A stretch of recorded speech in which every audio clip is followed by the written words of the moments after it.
अच्छा सुनो, सब्सक्राइब करते वक्त ना घंटी बजा देना ताकि जब मैं ऑनलाइन आऊं तो तुम्हारे फोन की भी घंटी बजे।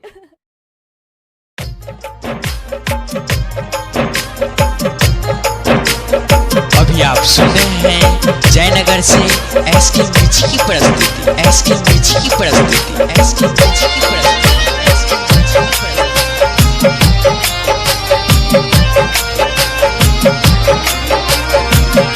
नाम कहाँ? त्रिपुरारी राजमैन रोड जयनगर।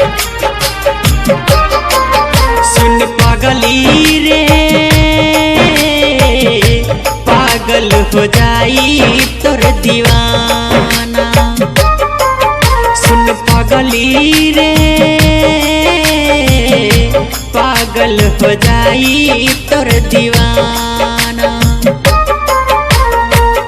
तोरा बिना नीक नहीं लागे खाना, पागल कहे ला जमाना। तोरा बिना नीक नहीं लागे खाना, पागल कहे ला जमाना। हाय सुन पागली रे पागल हो जाई तोर दीवाना। सुन पागली रे पागल हो जाई तोर दीवाना।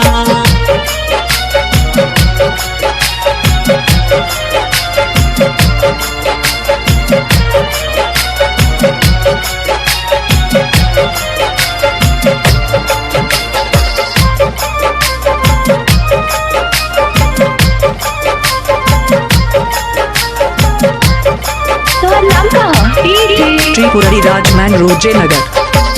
प्रीति प्यार तू ही बारू, तू ही हमर जान हो। तोहरा के मन ले बानी दिल से भगवान हो।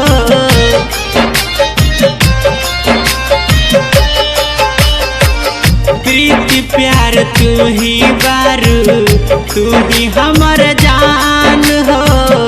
तोहरा के मन ले बानी दिल से भगवान हो। काहे खातिर प्यार कैलू साथ ना निभाइलू, छोड़ी के कहमा चल गइलू। हाय सुन पागली रे पागल हो जाई तोर दीवाना। सुन पागली रे पागल हो जाई तोर दीवाना।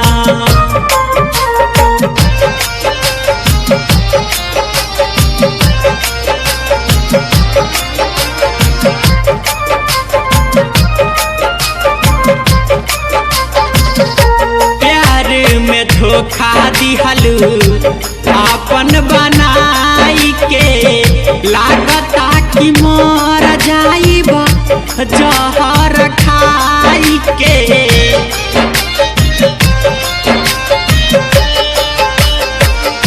प्यार में धोखा दिहलू आपन बनाई के, लागता कि मर जाइब जहर खाई के। रोज रोज शराब पी घुट घुट के कैसे जी, लोगबा मारेला सुनता ना। हाय सुन पागली रे पागल हो जाई तोर दीवाना। सुन पागली रे पागल हो जाई तोर दीवाना।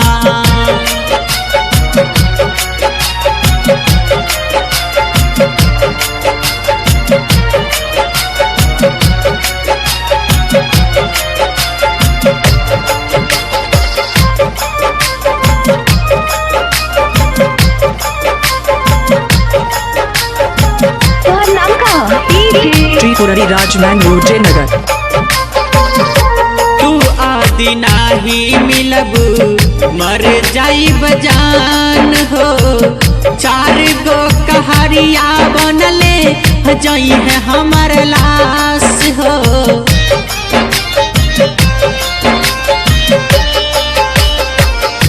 तू आदि नाही मिलबू मर जाइब जान हो। 4 गो कहरिया बनले जई है हमर लाश हो। संतोष बिहारी के किस्मत गरीब बाटे, तू ही बारू आबस के सहारा है। सुन पगली रे पागल हो जाई तोर दीवाना। सुन पगली रे पागल हो जाई तोर दीवाना। तोरा बिना नीक नहीं लागे खाना, पागल कहे ला जमाना है। सुन पगली रे पागल हो जाई तोर दीवाना। सुन पगली रे पागल हो जाई तोर